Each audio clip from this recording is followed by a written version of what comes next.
Bonsoir à tous, j'espère que vous allez bien. Bienvenue à tous sur ce live. Bienvenue à tous en direct ce soir pour ce live. Et on va passer 3 quarts d'heure ensemble pour quelque chose et un moment fort et édifiant. Donc bienvenue à tous, bienvenue sur ce direct. N'oubliez pas que vous êtes en direct. Donc vous pouvez partager, n'hésitez pas à partager s'il y a des réflexions, des commentaires. Surtout à la fin, je vais garder un moment pour pouvoir partager avec vous, répondre à des questions et éventuellement répondre à vos commentaires. Donc bienvenue à tout le monde, bienvenue Pasteur Simone, Geneviève et toute l'église de Saint-Éloi. Sylvie, bonsoir, depuis la Corrèze. Donc je sais que ce soir c'est spécial puisqu'il y a il y a une grande partie, et je pense beaucoup de monde de Saint-Éloi-les-Mines, maintenant qu'ils ont trouvé la technologie. Ils connectent carrément le live dans leur salle, et du coup les gens viennent, comme ça fait que ceux qui n'ont pas Internet ou qui n'ont pas un accès peuvent venir profiter du live sur l'écran. Et le son est dans la salle, donc j'espère que tout marche bien. Donc bienvenue à tout le monde à Saint-Éloi-les-Mines, bienvenue Laurent, Myriam, Bijou, tous ceux qui vont nous rejoindre. Vraiment, soyez les bienvenus et on va avoir un temps vraiment fort ensemble. Donc la série là sur laquelle je suis depuis maintenant un bon moment, je ne sais même plus combien, 9, donc ça veut dire ça fait déjà 2 mois, presque 2 mois, plus de 2 mois qu'on est sur cette série. Et en fait, c'est pour ça que je fais ce genre de série, ça permet d'approfondir vraiment un thème. Et là, les dernières fois, je me suis étalé sur le fait que nous sommes créés en Jésus-Christ et dans la justice de Dieu. Cet aspect de la justice de Dieu, je pense que honnêtement, je pourrais faire un live là-dessus et faire au moins 3 mois, 4 mois même peut-être, pour pouvoir vous amener dans tous les détails, dans toute la profondeur de ce que ça veut dire. Et franchement, ça en vaut la peine. Parce que je pense que dans les attributs que nous avons reçus à la nouvelle naissance, dans la nouvelle création, je pense que celui d'avoir été créé dans la justice de Dieu est vraiment celui qui manque le plus aux chrétiens d'aujourd'hui, parce que l'enseignement fait vraiment défaut dans ce domaine-là. Et au contraire, souvent les chrétiens développent, au lieu de vivre dans la conscience de la justice, ils vivent dans la conscience du péché. Du coup, leur foi est limitée et ils n'osent pas entreprendre de grandes choses et ça devient un handicap. Et c'est pour ça que les dernières fois, j'ai insisté là-dessus. Comme j'ai partagé aussi, c'est tellement important de revenir plusieurs fois sur un thème. Je vous ai montré la différence entre recevoir une révélation et avoir renouvelé son intelligence. Donc le renouvellement de l'intelligence, c'est lorsque la révélation que nous avons eue est devenue notre mentalité, c'est-à-dire notre façon de penser, et que nous l'avons converti, que nous l'avons transféré en action, nous l'avons appliqué dans les domaines d'action. Donc vous voyez, il y a une grosse différence. La révélation, c'est juste le premier pas. Donc, je vous encourage avec tous ces messages sur la justice de Dieu en Jésus-Christ pour pouvoir appliquer les choses dans lesquelles on va aller maintenant. Mais il faut absolument que vous ayez intégré à vous-même ces messages-là, le fait qu'en Jésus-Christ, vous êtes une nouvelle créature et que vous êtes juste, que vous avez une nature de justice, une position de justice et que vous êtes la justice de Dieu en Jésus-Christ selon 2 Corinthiens 5, 21. Donc, c'est des choses à répéter, c'est des choses à reméditer et jusqu'à ce que ça fasse partie de notre mentalité et que ça soit bien sûr accepté.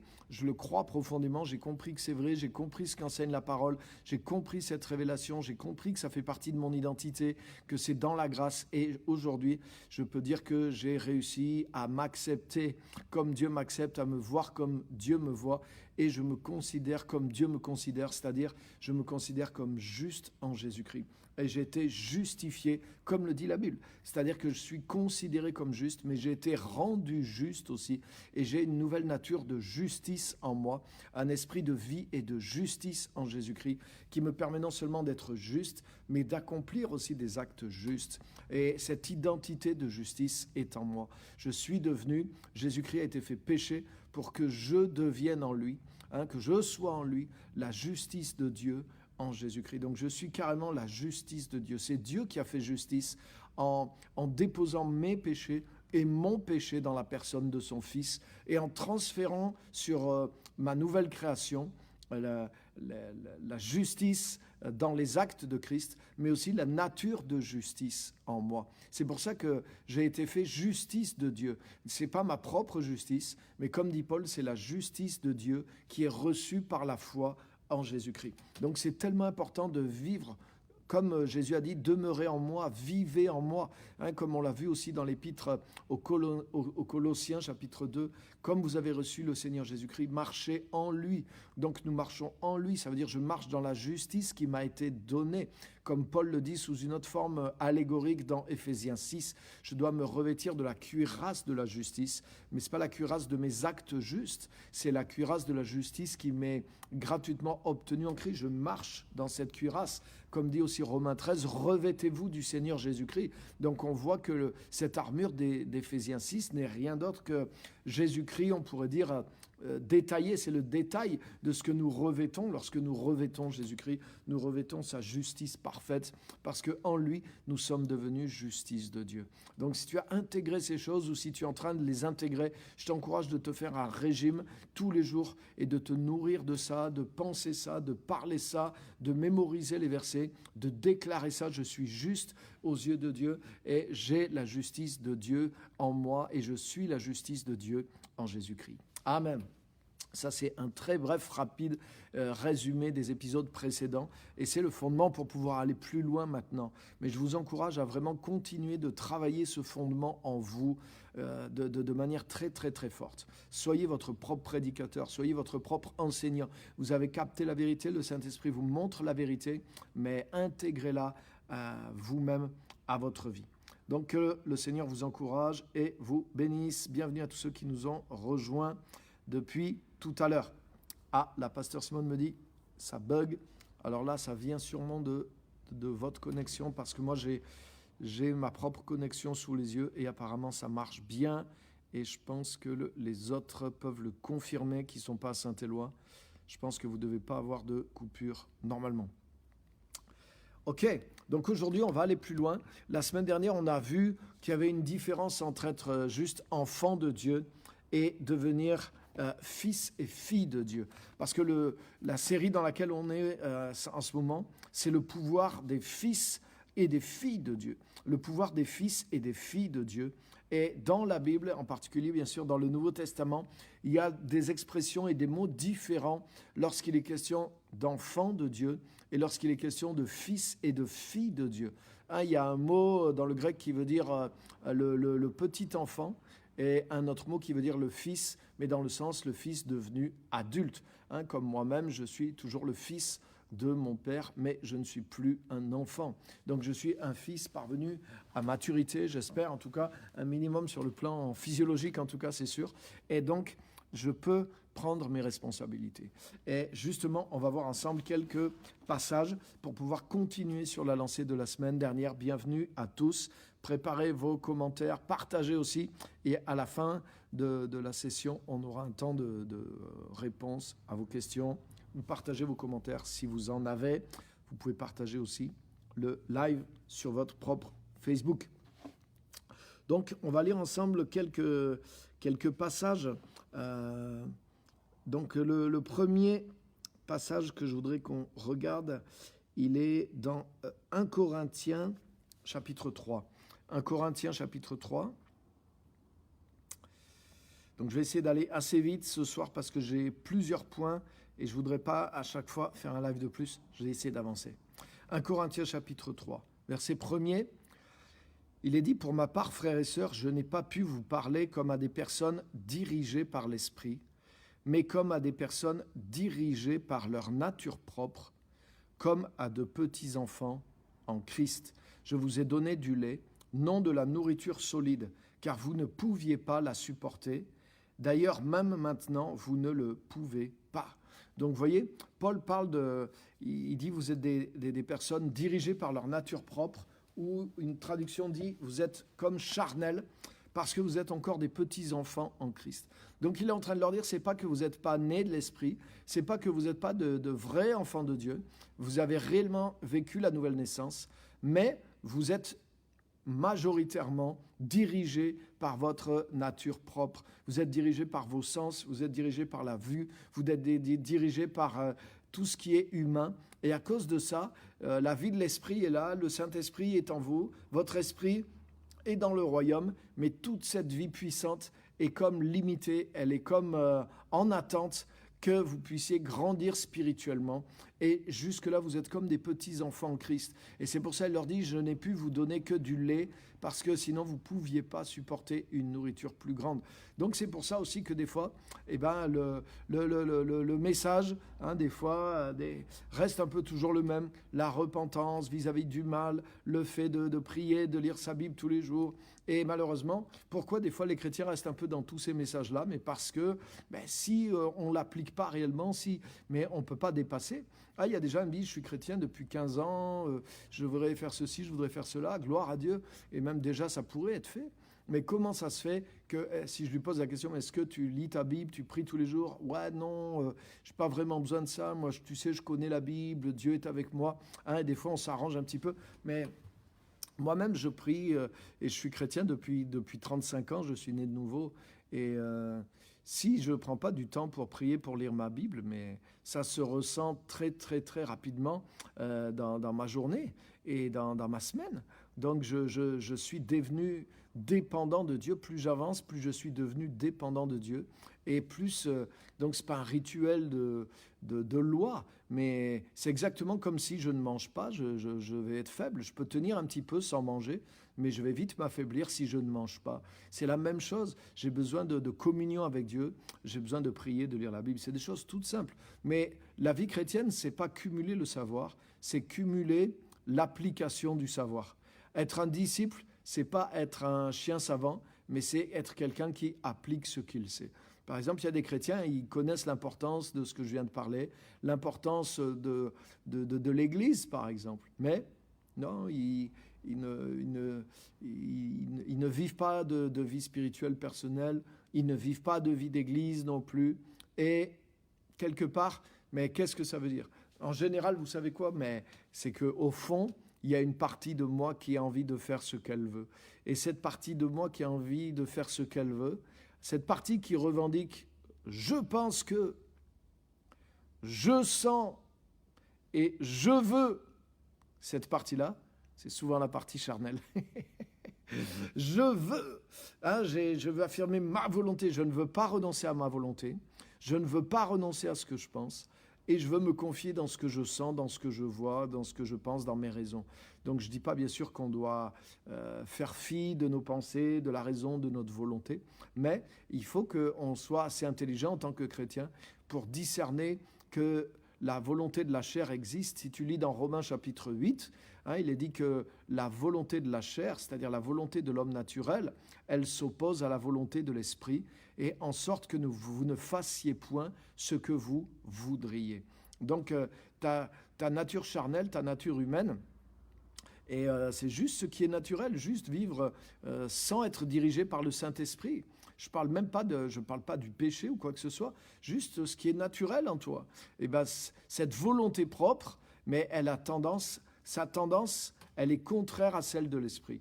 Donc si tu ne vis pas la vie de l'esprit, si tu ne vis pas dans ton esprit, si tu ne vis pas dans la communion avec le Saint-Esprit, si tu n'es pas nourri spirituellement, mais forcément tu vas vivre dans le naturel et tu vas suivre les tendances de ta nature.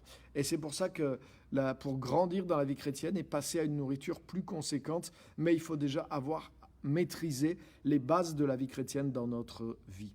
Alors si vous voulez des exemples plus concrets, il continue après, au verset 3, « Parce que vous êtes encore animés par votre nature. » Donc c'est normal qu'on ait des choses sur le plan humain, et on en a On en a besoin sur Terre de nos sens et de toutes ces choses-là. Et il y a même des dons remarquables de Dieu dedans.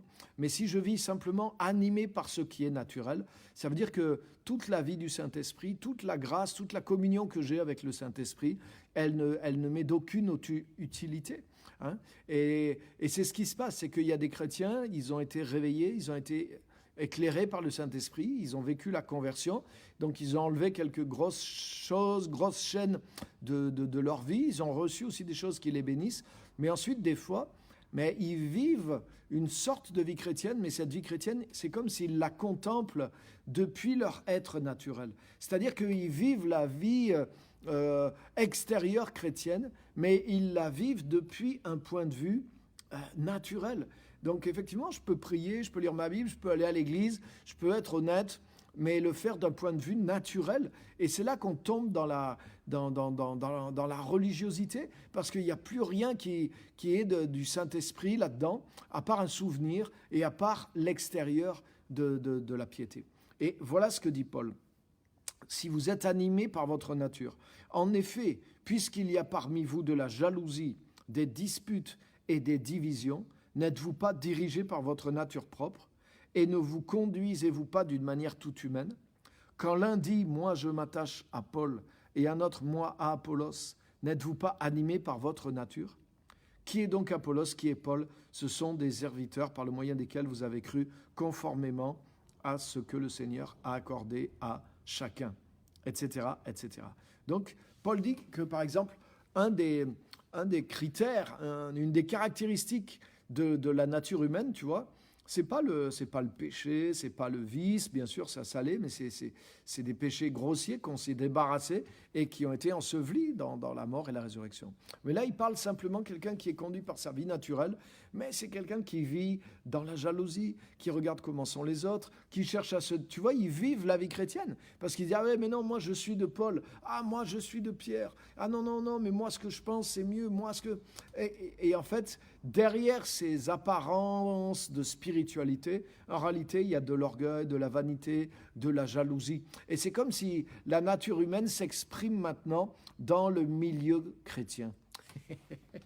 Et c'est tellement vrai.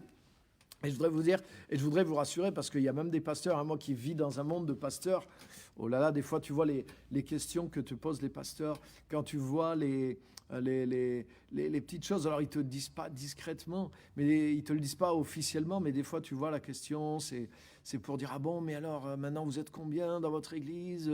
Ah oui, et puis maintenant, il paraît que ceci, cela, cherche à voir un petit peu tes renseignements et pourquoi tu sens derrière que, mais il y a la peur ou la rivalité, ou la compétition, ou, ah ben nous, montrer maintenant ah ben nous, on est autant, on est ceci, on est cela, tu vois, donc, des fois, des petites choses qui sont, voilà, tu sens la petitesse humaine, l'esprit de compétition, toutes ces choses-là. Et toutes ces choses-là révèlent que, quelque part, nous sommes encore préoccupés par des intérêts qui sont humains et qui sont charnels.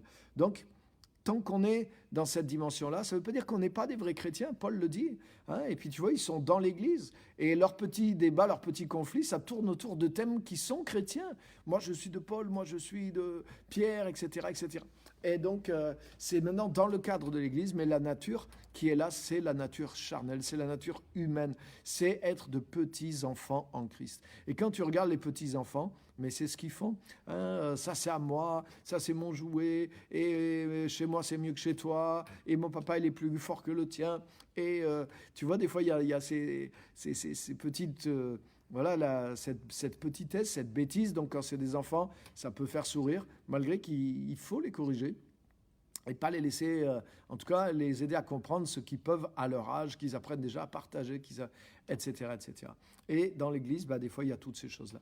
Et il y a aussi ceux qui sont en réalité, et des fois, ils le masquent sous quelque chose de très spirituel, mais en réalité, c'est tout l'inverse. C'est qu'ils sont tellement charnels, ils sont tellement jaloux, ils sont tellement incapables de se restreindre qu'ils ne peuvent même pas participer à la vie de la communauté. parce que dans la communauté, on apprend que c'est pas toujours nous en premier, qu'il y a d'autres gens aussi. On apprend à aimer les autres, on apprend à accepter que d'autres soient en avance par rapport à nous, que d'autres soient en retard par rapport à nous. On apprend à plus comparer aux autres, on apprend à aimer les autres et on apprend à trouver sa place exactement comme dans une famille. Mais ça demande d'accepter quelque chose. On n'est pas seul au monde, on n'a pas toute l'attention sur nous. On peut pas.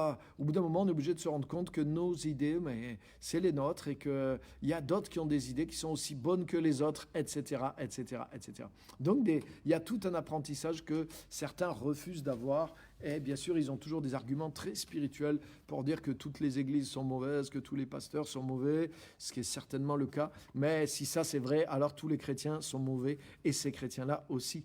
Donc, comme en tant que mauvais parmi les mauvais, mais viens te rassembler et peut-être tu pourras devenir meilleur. Mais en réalité, derrière ça, c'est souvent l'immaturité et le désir de la nature humaine qui est caché. Et pour être pasteur et chrétien depuis toutes ces années, voilà, j'ai pu constater cela et Paul le constate aussi.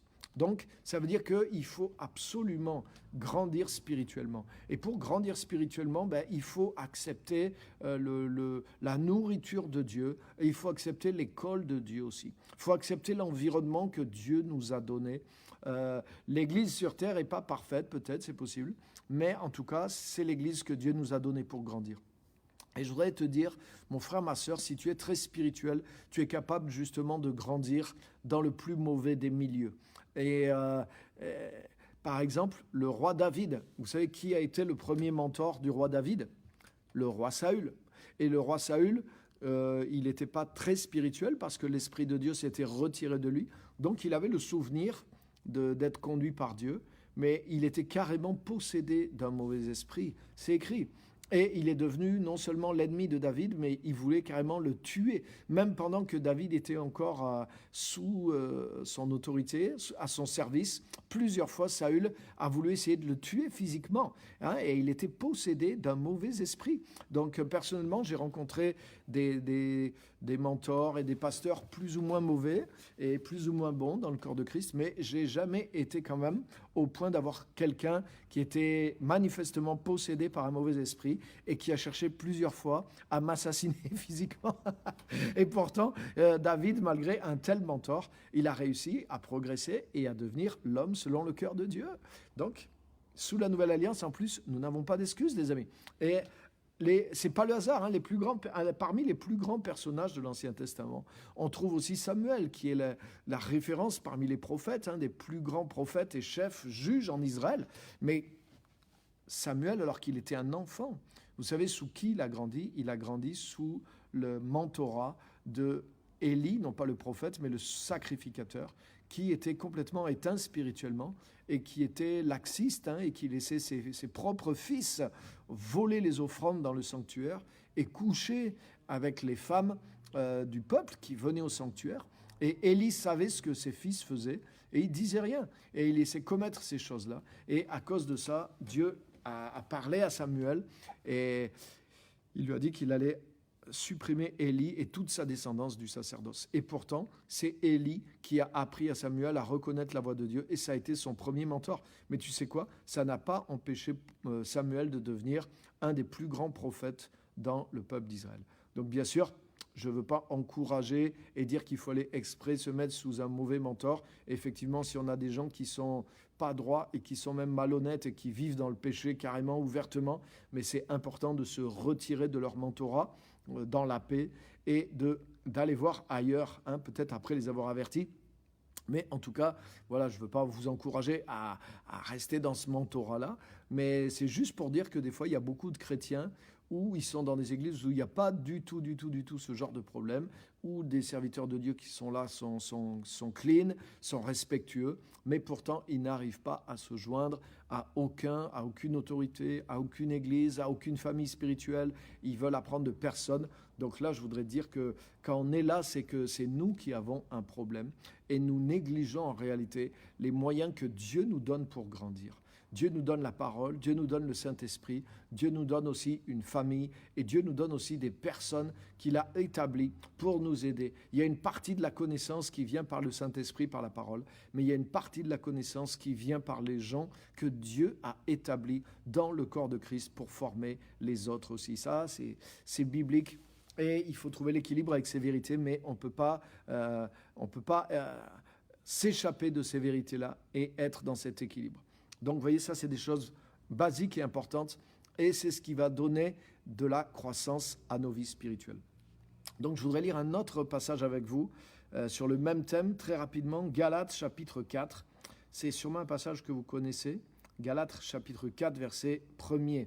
Paul dit ceci, « Voilà ce que je veux dire. Aussi longtemps que l'héritier est un enfant, il ne diffère en rien d'un esclave, quoi qu'il soit le maître de tout. » Waouh! Et ça, c'est fort. Parce que dans Romains 8, 17, il est dit que si nous sommes enfants de Dieu, nous sommes aussi héritiers de Dieu et co-héritiers avec Christ. Et ça, c'est comme c'est pas une promesse en réalité, hein, puisque c'est déjà un fait. Hein, il ne dit pas nous serons, c'est quelque chose qui y est. Quand tu es enfant de Dieu, mais tu es héritier à partir du moment où tu es fils, à partir du moment où tu es engendré, à partir du moment où tu es dans la lignée, tu es héritier. Et tu es co-héritier des autres frères et sœurs qui sont là. C'est la loi, tu n'as rien à faire pour ça. Et le moment où nous sommes nés de nouveau, nous sommes nés réellement dans la famille de Dieu, nous sommes devenus héritiers de Dieu et co-héritiers de Christ. Donc ça, c'est formidable.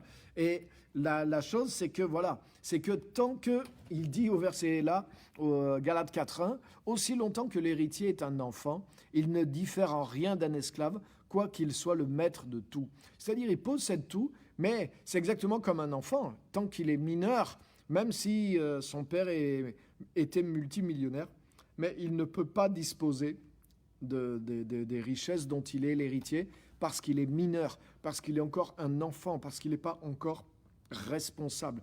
Et là, ce n'est pas juste une question d'âge, mais c'est une question de maturité spirituelle. Et c'est pour ça que nous ne devons pas rester des enfants, avec le mot qu'il y a dans le grec, le mot qui veut dire enfant, petit enfant, qui sont dépendants des adultes, mais nous devons nous-mêmes devenir des adultes et devenir autonomes et de pouvoir ainsi partager l'héritage avec Jésus-Christ. Donc ta croissance spirituelle n'est pas une option pour que tu puisses manifester le pouvoir des fils.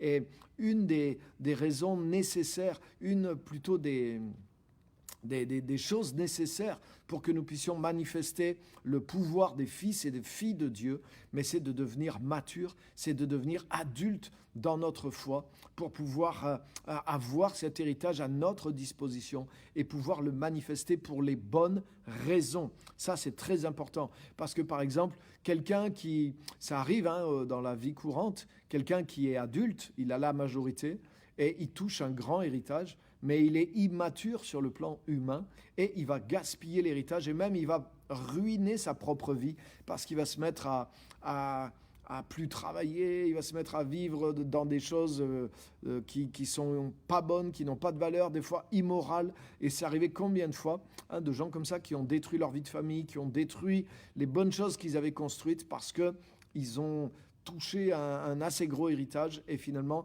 ils n'avaient pas la force de le porter et leur valeur n'était pas assez solide et ça les a comme corrompus, ça les a poussés dans quelque chose de corrompu et finalement mieux aurait valu pour eux ne pas l'avoir. Et vous connaissez sûrement des histoires, peut-être même des témoignages, des cas, et on en entend régulièrement parler.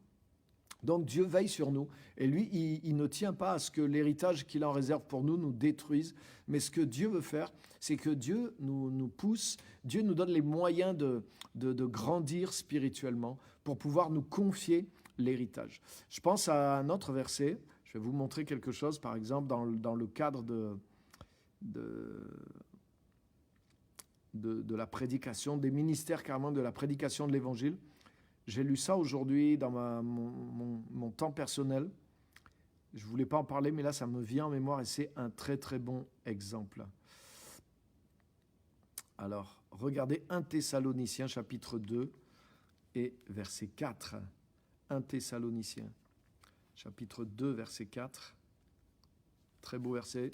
Je vais vous lire dans la version NBS, Nouvelle Bible Second, 1 Thessaloniciens. 1 Thessaloniciens, voilà, chapitre 2 et verset 4. Il est dit ceci.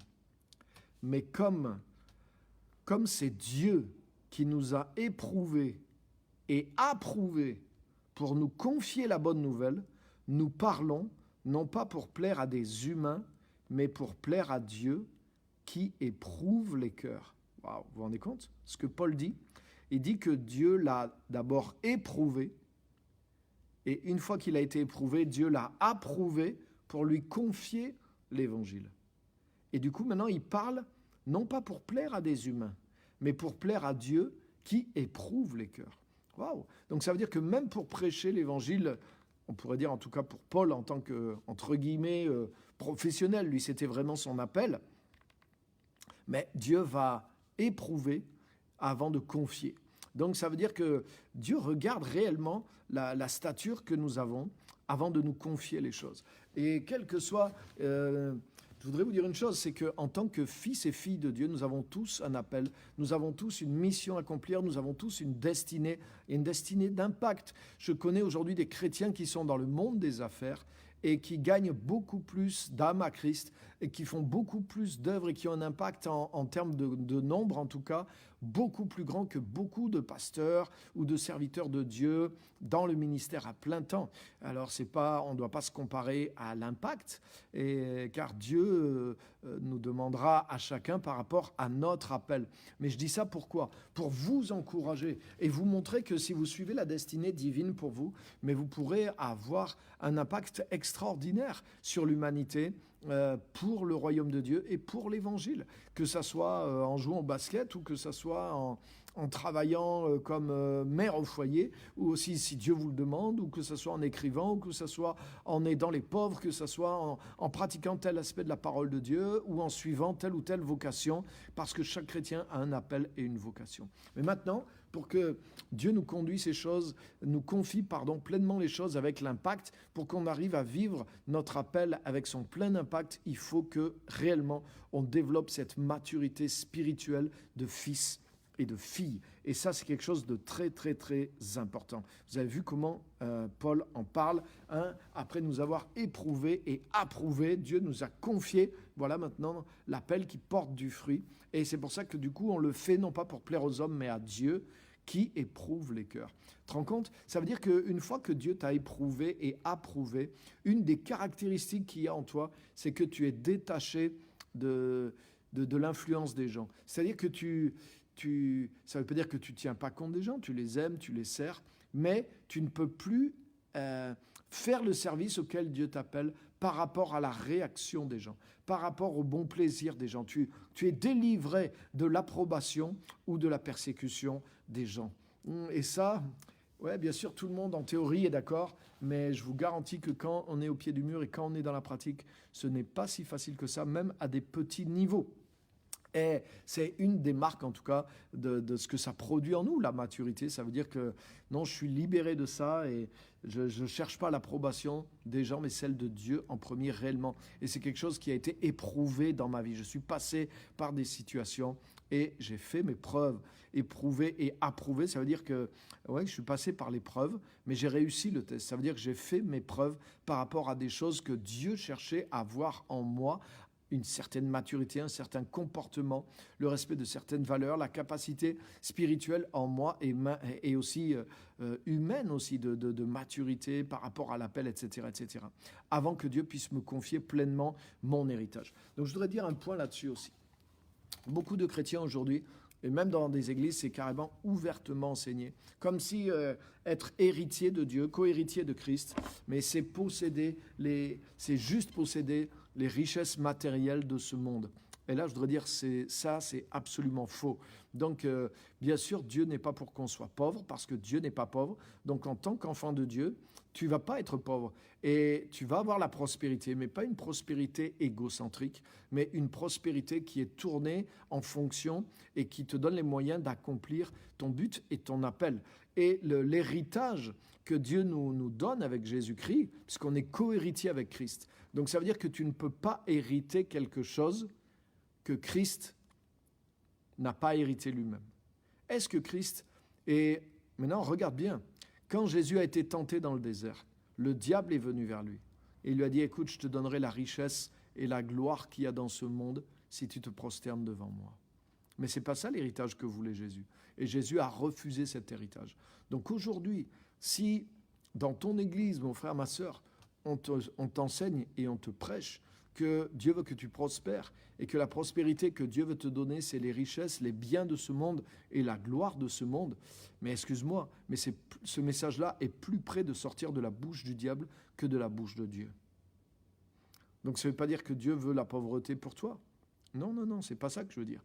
Mais l'héritage que Dieu a pour toi, c'est être co-héritier avec Christ. Et l'héritage de Christ, tu sais lequel il est, mais il est l'héritage pour lequel Jésus est mort et ressuscité. C'est pas l'argent, Jésus n'est pas mort pour des voitures. Jésus n'est pas mort pour avoir l'argent, même s'il a racheté nos vies de la pauvreté, mais ce n'est pas son but. L'héritage que Christ est venu chercher et qu'il a pour nous, il est dans le psaume 2, quand son Père lui a dit « Demande-moi et je te donnerai les nations pour héritage, les extrémités de la terre pour possession. » L'héritage de Dieu, c'est nous, c'est les gens, c'est les peuples, c'est les cultures, c'est les nations. Et c'est ça que Dieu veut nous donner, c'est là que Dieu veut nous bénir. Dieu veut nous donner un héritage parmi les nations. Comme il a donné à Abraham, il a dit « je te bénirai ». Mais il lui a dit surtout « tu seras une bénédiction ». Comment ? Parce que toutes les familles de la terre seront bénies en toi et en ta postérité.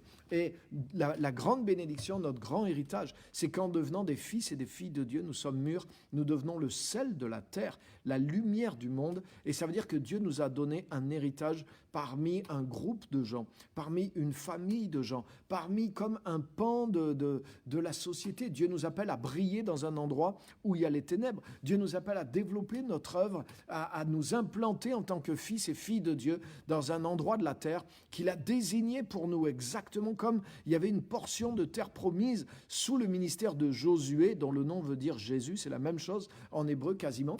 Et sous son ministère de Josué, chaque tribu d'Israël avait un lopin de terre, une portion à conquérir. Et ce n'était pas juste spirituel, mais c'était quelque chose sur la terre. Et bien de la même façon, notre co-héritage avec Christ, c'est des gens, c'est des peuples, c'est des nations, c'est des endroits dans lesquels Dieu nous envoie pour briller, pour changer les normes, pour changer les valeurs, pour aider les gens qui sont dans la souffrance, leur amener l'amour, leur amener la grâce de Jésus-Christ et leur amener par nos œuvres et aussi par notre parole l'évangile du royaume de Dieu en action et en parole pour briller par nos œuvres et briller par l'évangile que nous allons manifester et prêcher. Alléluia. Et chacun de nous, en tant qu'enfant de Dieu, en tant que fils et filles, c'est cet héritage-là dont nous sommes co-héritiers. Chaque enfant de Dieu est co-héritier de Jésus-Christ. Et il a une part parmi toutes les nations de la terre que Dieu a donnée à Jésus-Christ après sa résurrection. Et c'est écrit tout ça prophétiquement dans le psaume 2. Et c'est à mettre en parallèle avec l'ordre que Jésus nous a donné dans Matthieu 28, 19. Allez et faites de toutes les nations des disciples. Donc pourquoi ? Parce que nous avons une part d'héritage. Jésus dit maintenant tout pouvoir, toute autorité m'a été donnée dans les cieux, ça y était avant qu'ils viennent sur terre, mais sur la terre. Donc maintenant, ça y est, j'ai l'héritage, j'ai le titre. Jésus a récupéré lors de sa résurrection, c'est ce qui est prophétisé dans le psaume 2, il a récupéré le titre de propriété que le diable avait pris, le diable prince de ce monde. Jésus a récupéré le titre de propriété de toutes les nations. Et Dieu lui a dit maintenant, demande-moi et je te donnerai toutes les nations pour héritage, les extrémités de la terre pour possession. Et nous avons co-hérité avec Christ. Et c'est pour ça que Christ, suite à sa résurrection, a envoyé ses disciples en leur disant, allez-y, prenez possession maintenant de votre terre promise. Allez et faites de toutes les nations des disciples. Amenez l'évangile, amenez le royaume de Dieu. Et c'est pas que l'évangélisation, et c'est pas que l'œuvre de l'Église, mais c'est amener le royaume de Dieu sur le terrain, c'est accomplir la volonté de Dieu sur la terre dans tous les domaines. dans le domaine de la justice, dans le domaine d'aider les pauvres, dans le domaine, comme le dit Matthieu 25, hein, j'étais pauvre et vous m'avez accueilli, j'étais étranger et vous m'avez accueilli, j'étais pauvre, vous m'avez vêtu, j'étais en prison, vous m'avez visité. Donc tous ces actes envers notre prochain, Jésus dit, c'est envers moi que vous l'avez fait à chaque fois que vous l'avez fait. Donc c'est servir Christ en servant notre prochain et amener les valeurs du royaume de Dieu, amener la manifestation du royaume de Dieu et prêcher l'évangile par notre vie, par nos actes, par nos œuvres et amener les normes de l'évangile dans le monde en renversant les œuvres du diable. Comme Jésus a dit, je suis venu détruire les œuvres du diable, 1 Jean 3,8. Donc c'est tout ce travail et c'est tout cet héritage qui est donné à chacun d'entre nous. Et chacun d'entre nous, nous avons une part et nous devons prendre notre responsabilité pour mettre cette part en œuvre. Et c'est là que les ressources du royaume de Dieu nous sont utiles. C'est là que les dons du Saint-Esprit nous sont utiles. C'est là que les miracles nous sont utiles et nous sont même nécessaires. Si c'est pas juste pour rester des chrétiens sauvés dans notre réserve spéciale qu'est l'Église que nous avons été sauvés. Et c'est pour ça qu'au bout d'un moment, quand on grandit spirituellement, ça commence à devenir trop petit. On commence à tourner en rond parce que ça ne suffit plus maintenant. L'Église ne nous suffit plus. Et c'est normal parce que quand tu es assez grand, mais c'est exactement comme quand tu es enfant. Tu ne peux pas rester toute ta vie à la maison. Ah là, j'ai 2 filles à la maison, 16, 18 ans. Et la maison commence à être petite pour elles. Elles commencent à vouloir sortir, elles commencent à aller avec leurs amis, elles commencent à explorer petit à petit. Elles gagnent de l'autonomie vers le monde et c'est normal. Et c'est mon devoir de les libérer dans cette autonomie. Je ne veux pas les... Oui, bien sûr, pour les protéger, bien sûr. Il y a des fois, c'est inquiétant. Mais si je cherche à les garder éternellement à la maison, je vais les détruire. Et Dieu ne fait pas la même chose avec nous. Donc, Dieu fait la même chose, je veux dire, avec nous que je fais avec mes filles. Et donc, nous-mêmes, ne nous enfermons pas aussi si nous grandissons spirituellement. Ça ne veut pas dire qu'on doit quitter l'Église, mais ça veut dire qu'on ne doit pas rester actif que dans l'Église. On doit commencer à sortir et établir notre propre œuvre, notre propre vocation, notre propre appel dans le monde en vue d'amener l'évangile du royaume, en vue d'amener la parole de Dieu. Donc, chaque chrétien doit préparer sa vie, doit se préparer pour le projet de Dieu afin d'être une bénédiction dans le monde et pas simplement devenir être simplement un chrétien à l'Église et d'aider un petit peu son Église. Non, l'Église, c'est le corps de Christ et le corps de Christ doit être en action et en mouvement dans le monde. Donc le but d'être mûr en tant que fils et filles, mais c'est de pouvoir justement manifester cet héritage de fils et de filles de Dieu. Je vais vous donner un dernier exemple dans la Bible qui illustre un peu ça d'une manière un peu allégorique. C'est la vie de Esther. Vous connaissez Esther. Et Esther, vous savez que c'était son nom d'emprunt, que c'était le nom de ses... le nom perse de Esther, mais que son vrai nom juif était Hadassa. Et en réalité, elle était juive, mais elle cachait sa véritable identité, elle cachait son véritable nom. Et à cause de sa beauté, à cause de ses dons naturels, elle s'est retrouvée dans une position extraordinaire. Elle s'est retrouvée la reine, en réalité l'impératrice de tout cet empire. Et c'est juste à ce moment-là qu'il y a eu cette menace de mort pour tous les Juifs qui est venue au travers du bras droit du roi, et qui était Haman, qui est le méchant de l'histoire. Si vous connaissez le livre d'Esther, sinon lisez-le, c'est quelques chapitres. Et Esther était là et elle a vu cet édit de mort qui annonçait pour dans quelques semaines la mort de tout son peuple, de tous les Juifs. Donc elle s'est dit, mais peut-être, voilà, moi personne ne sait que je suis juif, je ne sais pas exactement ce qu'elle a pensé, mais en tout cas son mentor lui a envoyé un message et lui a dit, écoute, reine, ne crois pas que tu vas toi aussi échapper, mais c'est certainement pour ce moment-là que Dieu t'a mis dans cette position-là.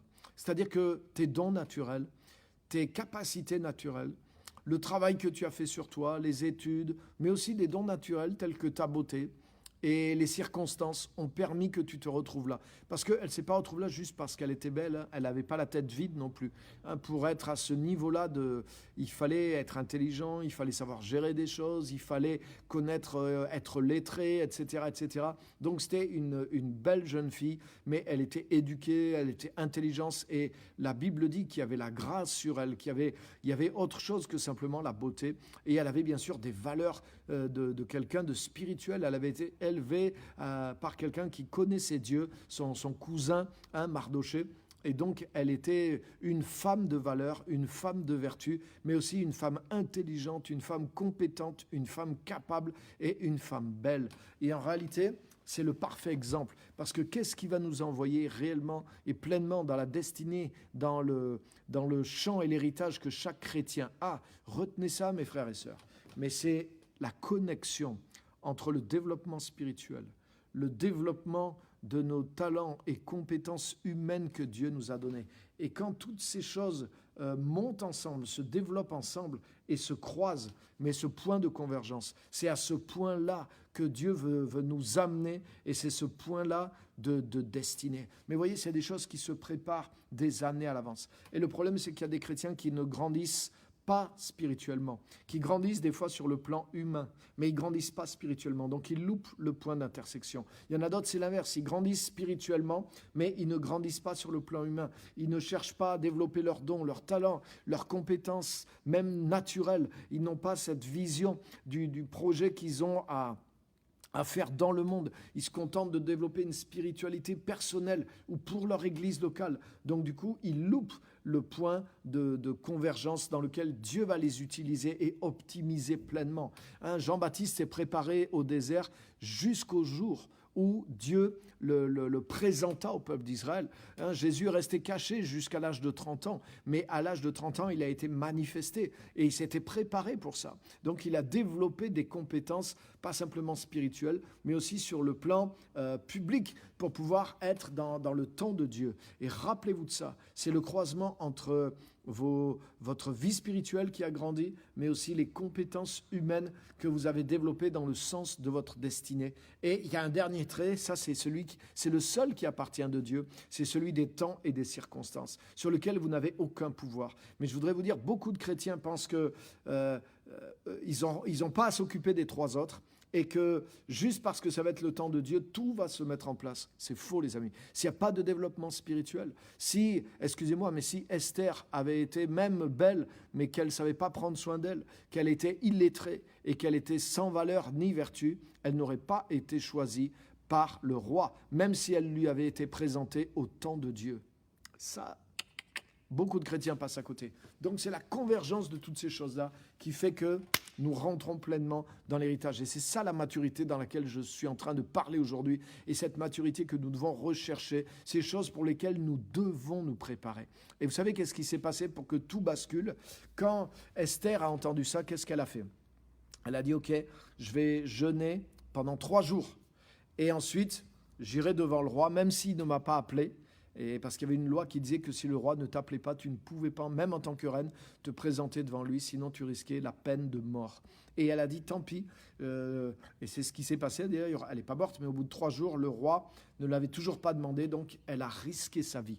Et c'est exactement ça qui fait tout basculer. Quand tu arrives dans la maturité, quand tu arrives dans cette convergence, mais en tant que chrétien, qu'est-ce qu'elle a fait? Déjà, elle va révéler son identité, elle va révéler qui elle est vraiment, donc son identité spirituelle, on pourrait dire, devient majoritaire et elle devient avouée. Donc ça veut dire que quand tu as vraiment grandi dans qui tu es en Christ et que c'est ça qui devient majoritaire sur toi, ça c'est un point clé pour pouvoir avancer dans ta destinée, qui va faire de toi un fils et une fille. La deuxième chose, c'est que elle n'a pas aimé sa vie jusqu'à craindre la mort. C'est-à-dire qu'elle a dit tant pis pour les obstacles, tant pis pour ce qui peut m'arriver, je veux exposer ma vie parce que je sens que pour vivre cette destinée et pour pouvoir sauver mon peuple, ce n'était pas juste pour le plaisir de vivre sa destinée, parce que sa destinée, c'était toucher les autres, c'était sauver son propre peuple, mais je vais donner ma vie pour que, au travers de ce point de convergence et de destinée,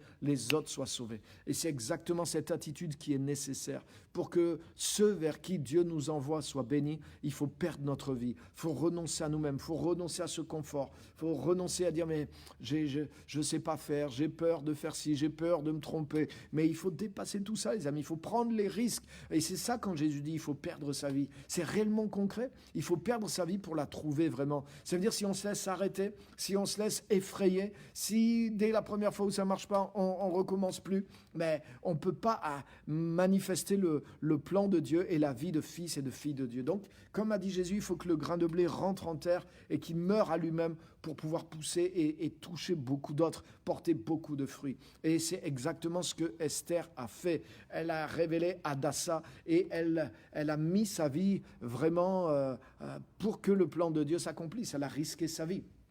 Entre parenthèses, si vous regardez bien, là je vais vous encourager, mes sœurs, mais Esther, dans le livre d'Esther, Esther est ce qu'on appelle un type de Jésus-Christ. C'est-à-dire, vous voyez, par exemple, Joseph est un type de Jésus-Christ, David est un type de Jésus-Christ. C'est-à-dire une prophétie vivante, un personnage, un prototype, une image vivante de Jésus-Christ. Il y a plusieurs personnages dans l'Ancien Testament qui sont des types de Jésus-Christ. Mais je voudrais dire qu'Esther, c'est un personnage féminin, c'est une femme et qui est un type de Jésus-Christ. Donc c'est très encourageant pour les femmes aussi en Christ, parce que c'est pas quelque chose, vous voyez, il n'y a pas de masculin, féminin, et il y a un type, en tout cas il y en a sûrement d'autres aussi, mais en tout cas Esther est un type de Jésus-Christ. Pourquoi je dis ça ? 3 jours.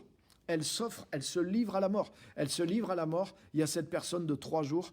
Et finalement, au travers de sa mort, au travers de ces 3 jours, de cette mort qu'elle est prête à faire, mais elle va ressusciter dans sa pleine identité et elle va écraser, qui ça ? Celui qui représente le diable, celui qui est Aman, qui a dressé une potence pour Mardochée, pour le peuple juif, mais c'est lui qui va se retrouver sur cette potence. Donc c'est exactement l'image de Christ qui, avec ces 3 jours, a sacrifié sa vie, et sur le bois de la croix, au lieu que ce soit lui qui s'y retrouve, c'est l'ennemi qui s'est retrouvé. Au lieu qu'Esther, qui était juive, se retrouve pendue sur le bois, ou Mardochée, auquel elle se retrouve exterminée en tant que juive, elle a préféré donner sa vie et risquer sa vie pour que le peuple soit sauvé. Et il y a cette période de 3 jours qui rappelle les 3 jours de Jésus-Christ.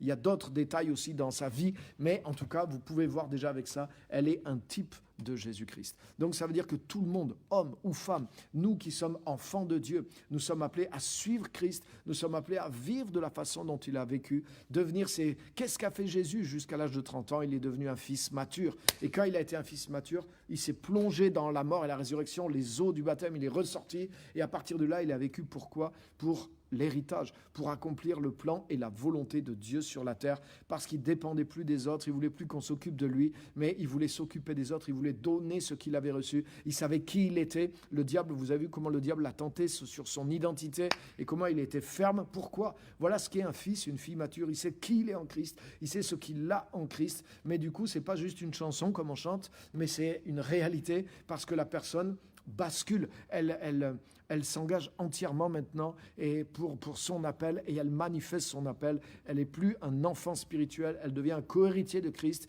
qui vient manifester, qui vient chercher cet héritage, qui vient provoquer et vivre cette part d'héritage qui est la sienne maintenant. Alléluia. Voilà, c'est ça que je voulais partager avec vous ce soir.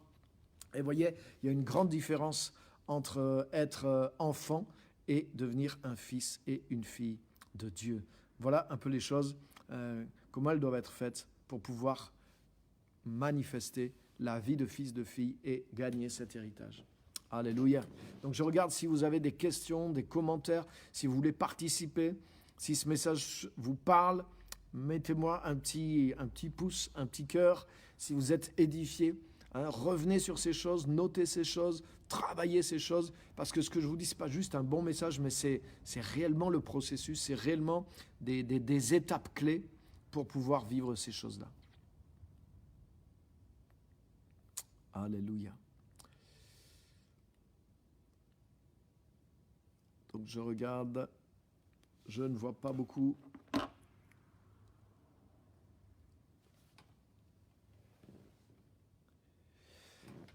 Ok.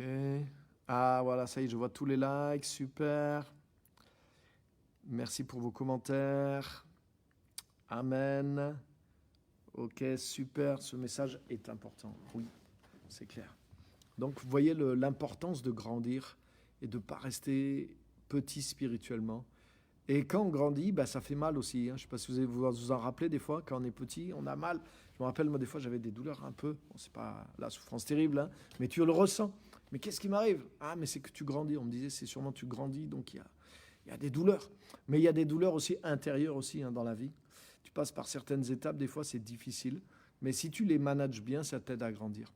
Et dans la vie chrétienne aussi, voilà, c'est sûr que rester tout seul chez soi et penser que tout ce que je pense, c'est mieux, que j'ai raison et que voilà, maintenant j'ai Dieu et tout va bien pour moi et oulala, je veux pas me casser la tête non plus.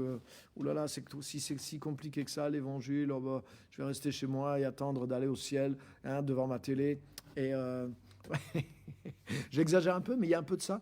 Des fois, le chrétien ne veut pas affronter réellement, même c'est se mentir aussi, parce que même la vie sur Terre, malheureusement, la société dans laquelle on vit, elle veut nous proposer cette vie-là, une vie de sécurité et de confort. Mais ce n'est pas le vrai sens de la vie. On n'est pas là sur Terre juste pour s'épargner un maximum de problèmes et essayer de s'en sortir le mieux possible pour soi-même. Sinon, c'est une manifestation d'égoïsme. Et en réalité, vous savez, aujourd'hui, la société, même les jeunes que j'aime beaucoup, qui veulent lutter contre le réchauffement climatique, contre la répartition injuste des richesses et tout ça, ils ont raison. Mais je vais te dire quelque chose, le problème, ce n'est pas le système capitaliste. Le problème, c'est l'égoïsme de l'homme. Et même parmi tous ces jeunes qui sont bien intentionnés et qui luttent, s'ils n'ont pas vaincu l'égoïsme qui est à l'intérieur de leur cœur, même de changer des choses dans le système ne changera pas le sort qu'il y a sur la planète. Ouais, c'est peut-être dur ce que je vous dis, mais c'est la pure vérité et la pure réalité. Et je voudrais dire qu'il y a une seule force qui peut changer l'égoïsme qui est dans le cœur de l'homme depuis Adam, c'est l'amour de Dieu. Et quand l'amour de Dieu prend possession d'une vie, on devient capable de perdre notre vie pour les autres. On devient réellement capable de ce que l'intérêt des autres va passer avant le nôtre, mais avec le Seigneur, avec la croissance spirituelle, avec toute cette convergence, on va mettre notre vie réellement au service de Dieu et dans le service de Dieu, au service de ceux vers qui Dieu nous envoie pour amener le royaume et amener l'évangile. Et ça, c'est une excellente nouvelle. Et c'est pour ça en tant qu'enfant de Dieu, on doit comprendre ces choses. On doit retrouver la vraie sagesse, le vrai sens de la vie. On ne peut pas laisser la société nous revêtir de ces buts égoïstes et de vouloir vivre une vie, une vie de planqué, alors qu'il y a la guerre dans le monde, alors qu'il y a la guerre pour les âmes, alors qu'il y a la guerre même pour manger, alors qu'il y a tellement de choses qui sont là autour de nous. Et on a besoin de se battre pour la cause de l'évangile et de se battre pour la cause du royaume de Dieu en vivant chacun notre destinée et en risquant notre vie pour notre destinée. C'est ce qu'a fait la reine Esther et elle a eu du succès. Alléluia. Amen. Sylvie qui dit, avant de grandir, on ne voit pas d'avance tout ce que Dieu veut établir en nous. Quelle joie alors de la découverte de son trésor. Amen. C'est tellement vrai. On ne sait pas ce que Dieu en réserve pour nous. Des fois, on le sait au début, mais des fois, on ne le sait pas. Mais en tout cas, on doit chercher à grandir. Et on doit aspirer à ça, à servir Dieu. Comme je lisais les Thessaloniciens, et il dit, on raconte à votre sujet comment vous vous êtes convertis à Dieu en abandonnant les idoles pour servir le Dieu vivant. Waouh! Et beaucoup trop de chrétiens se sont convertis à Dieu en abandonnant leurs idoles. Mais pourquoi? Pour être sauvés et pour être guéris et pour être bénis. Mais nous nous sommes convertis pour servir le Dieu vivant. On servait le monde, on servait notre égoïsme. Mais maintenant, on doit servir le Dieu vivant et on doit aspirer. Normalement, la nouvelle nature met un feu dans notre cœur. On a un feu, une passion pour Dieu, mais qui est puissante, qui nous porte toute notre vie. Il y en a qui disent le feu et la passion, c'est juste quand tu pendant le début de ta conversion. Mais c'est faux, les amis. Moi, ça fait 35 ans que je me suis converti. Honnêtement, je suis tout le temps passionné par Dieu. Je suis obsédé par une seule chose, par Dieu, par sa volonté, par son appel, par son service, et d'une manière beaucoup plus forte, beaucoup plus stratégique, beaucoup plus concrète dans ma vie de tous les jours. Ma vie maintenant est vraiment pour ça. Mes journées se dépensent pour lui. C'est pas un désir aujourd'hui, c'est réellement ce que je suis en train de faire avec ma vie. Et je travaille avec ma vie pour pouvoir le faire mieux et le faire avec plus d'intensité et avec plus d'impact. Et honnêtement, je vis que pour ça et me reposer pour pouvoir le faire encore. Et ceux qui me connaissent et qui vivent avec moi vous le diront.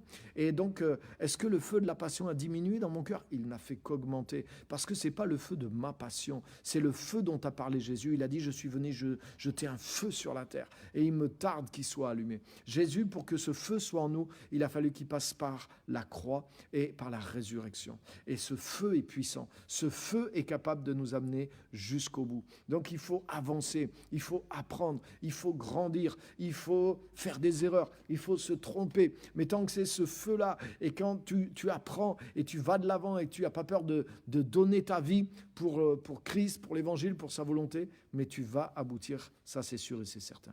Donc que Dieu vraiment vous inspire. Oui, parfois on fonce sans connaître notre nature humaine. Elle met ça en rigolant. Et après avoir connu un mur, après s'être payé quelques murs, on s'appuie sur Dieu. Amen. Ça fait partie de l'apprentissage. On garde le même zèle, mais on n'utilise plus les mêmes appuis. Et du coup, on a appris quelque chose qu'on ne pouvait pas apprendre en dehors de l'expérience. Mais l'expérience douloureuse est meilleure que celle des livres, parce que tu ne veux plus recommencer ça. Ça t'a fait quelque chose et tu ne peux plus recommencer. C'est comme si tu es vacciné, c'est comme s'il y a la douleur. Alors que peut-être tu l'as entendu prêcher, tu dis « Ah, c'est super », mais tu risques de l'oublier. Tandis que quand tu l'as vécu et que ça a fait mal, c'est gravé à l'intérieur de toi et tu recommences plus. Des choses qui nous arrivaient, moi qui m'arrivaient en tant que pasteur au début de l'église parce que je ne savais pas comment faire avec certaines personnes et je me suis laissé bouffer par certaines personnes. Mais ça m'a fait tellement mal et j'ai appris ce que Dieu attendait de moi, mais aujourd'hui, ça ne m'arrive plus jamais parce que je sais mettre les limites dès le début et c'est très facile aujourd'hui pour moi. Mais avant, je ne voyais pas ça comme ça, je n'avais pas compris comment faire. J'avais peut-être sûrement entendu, mais je ne savais pas faire. C'est un exemple pour moi qui est gravé en moi. Mais ça fait de maintenant, voilà, j'ai souffert pendant peut-être 4-5 ans à cause de ce truc que je ne maîtrisais pas. Mais maintenant, ça fait 15 ans que ça ne m'est plus jamais arrivé parce que je sais comment empêcher ces choses-là. Et donc, vous voyez, ça valait le coup, parce que j'en avais besoin pour toute ma vie et j'en ai besoin pour les années qui sont devant. Donc, que Dieu vraiment vous bénisse et que ça vous encourage. Alléluia. Peut-être je ne vois pas tous les commentaires, mais il n'y a pas beaucoup de commentaires. J'attendais un petit commentaire des femmes, je fais exprès de faire des efforts pour vous, les dames. Je vous trouve un type de Jésus-Christ féminin. Est-ce qu'il y a une femme, même un homme ici, est-ce qu'il y a déjà quelqu'un qui a entendu prêcher sur un type de Jésus-Christ qui ne soit pas un homme, un personnage qui est on appelle la typologie dans la Bible, qui représente Christ et qui ne soit pas un homme? Est-ce que vous en avez déjà entendu prêcher? Je suis sûr que non. Donc aujourd'hui, je vous en ai trouvé un. Et ce n'est pas forcé, vous avez vu, c'est réel. C'est un type de Christ qui est une femme aussi, c'est parlant. Donc j'attendais au moins un bouquet de fleurs.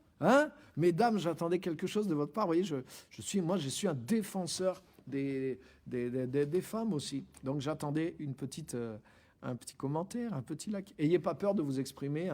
Je ne vais pas reprendre vos commentaires pour vous dire « non, c'est n'importe quoi ce que vous dites ». N'ayez pas peur d'être...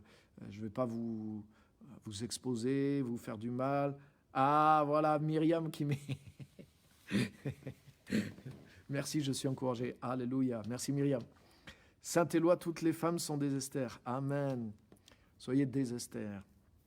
Des Hadassah, encore mieux. Amen. Vous voyez, donc, voilà, c'est encourageant. Et non, je n'avais jamais entendu le type de Christ par une femme. Et c'est vrai, jamais on entend... Moi, à ma connaissance non plus. Et ça fait pas longtemps, je m'en suis rendu compte. Je me suis dit, mais Esther est un type de Christ. Elle offre sa vie les 3 jours, la potence, etc. Et il y a même d'autres choses au niveau de l'intercession extraordinaire aussi. Mais ce n'est pas mon propos aujourd'hui. Donc voilà, je ne vais pas faire plus long parce que... voilà, je sens que vous n'êtes pas trop bavard dans les commentaires. Mais peut-être le message vous a suffi, peut-être le message n'a pas suscité de questions ou de commentaires. Donc, gloire à Dieu. Je sais en tout cas que c'est des choses importantes, que c'était un bon temps qu'on a passé ensemble. Merci pour le message. Amen. La femme est l'avenir de l'homme. Amen. Et Christ est l'avenir des deux. Et nous-mêmes, hommes ou femmes, on peut manifester Christ. Il n'y a ni juif, ni grec, ni homme, ni femme, mais tous vous êtes un en Jésus-Christ. Donc ça montre que dans la réalité de Christ, il n'y a pas d'avantage. Vous voyez, Paul fait exprès, ni juif, ni grec. Le juif pensait que spirituellement, il était supérieur au grec et que le grec était comme mineur par rapport à lui. Et donc Paul dit en Christ, tout ça est aboli. Tout le monde est sur un plan d'égalité sur le plan spirituel. Et de la même façon, il n'y a ni homme ni femme. Et combien de fois, pendant des siècles, des fois l'homme a cru que la femme était mineure par rapport à lui, sur le plan humain et sur le plan spirituel aussi. Mais c'est pour ne pas avoir lu ce que Paul avait dit. Parce que Paul, de la même façon qu'il n'y a pas de supériorité spirituelle du juif sur le grec en Christ, il n'y en a pas non plus de l'homme sur la femme. Alléluia. Donc que Dieu vraiment vous encourage toutes et tous, et au travers de ce message, mais intégrez-le à votre vie et commencez à chercher et à trouver votre terre promise. Parce que la maturité spirituelle, c'est juste le fondement. Devenir un fils, c'est le fondement. Mais une fois qu'on est devenu des fils et des filles dans ce message, mais le but, c'est de faire comme Esther et c'est d'aller devenir la bénédiction, de libérer plutôt la bénédiction qui est en nous et de trouver notre héritage, les personnes qu'on doit toucher, les choses qu'on doit accomplir pour Dieu afin d'être une bénédiction pour telle ou telle personne ou telle situation ou groupe de personnes. Et ça, c'est une vérité pour tous les enfants de Dieu. Donc, tu dois trouver ton héritage. Jésus nous a tous ordonné d'aller. Ça ne veut pas dire de quitter là où nous vivons, mais ça veut dire d'aller vers ces personnes, d'aller vers notre but, d'aller vers notre héritage et d'impacter pour pouvoir déverser ce que Dieu a mis en nous en tant que fils et filles sur les autres. Donc ça, c'est quelque chose de vraiment important. Et à cet effet aussi, j'en profite pour vous dire qu'on aura un week-end ici, du 6 au 8 novembre, ici à Clermont-Ferrand, à la Mission Gospel Centre. On aura un week-end intense et très spécial, justement pour aider chaque personne, chaque fils et fille qui veut maintenant implanter son projet, qui est plus au stade, si tu es encore au stade de te fortifier dans la foi, alors c'est pas un week-end pour toi et c'est pas de la discrimination ni pour te mépriser. On est tous à un stade, mais tant qu'on est encore des enfants, tant qu'on est encore dans des luttes sur des choses de base, alors c'est qu'on n'est pas encore prêt. Mais si tu as commencé à t'affermir en tant qu'enfant de Dieu, que tu es solide dans ta position de fils, de fille de Dieu, et que maintenant tu as comme la démangeaison d'aller et le feu d'aller implanter le royaume de Dieu, de servir Dieu, tu as ce feu pour faire quelque chose pour Dieu, mais tu ne sais pas exactement quoi, alors ce week-end est pour toi, pour avoir une vision clé, une vision pratique. Donc ça sera du 6 au 8 novembre. Je n'ai pas les horaires, mais en tout cas, ça commencera le vendredi soir. Mais samedi et dimanche, il faut réserver entièrement votre samedi et le dimanche jusque dans l'après-midi aussi. Donc c'est un week-end concentré, intense. Vous ne pouvez pas faire autre chose à côté. Vous devez faire que ça. Et non, il n'y a pas de négociation possible. Si vous ne pouvez pas, vous ne pouvez pas. Mais si vous voulez faire ce week-end, il faut donner tout ça pour faire ce week-end. Et on aura avec nous pasteur Derek Schneider, qui est un pasteur du Canada. Donc, il ne sera pas présent physiquement, mais il sera en direct au travers d'Internet. On l'aura sur écran. Et donc, c'est lui qui interviendra et qui dirigera les sessions. Donc, j'aurai l'occasion de présenter plus ce week-end et ce qu'on va faire. Mais je vous donne juste aujourd'hui le but de ce week-end qui est exactement dans le thème du message et la date de ce week-end. Réservez-le si vous êtes intéressés. Passez l'information. Merci d'avoir été là tous. Que Dieu vous bénisse, tous ceux et celles qui étaient là ce soir. À la prochaine fois.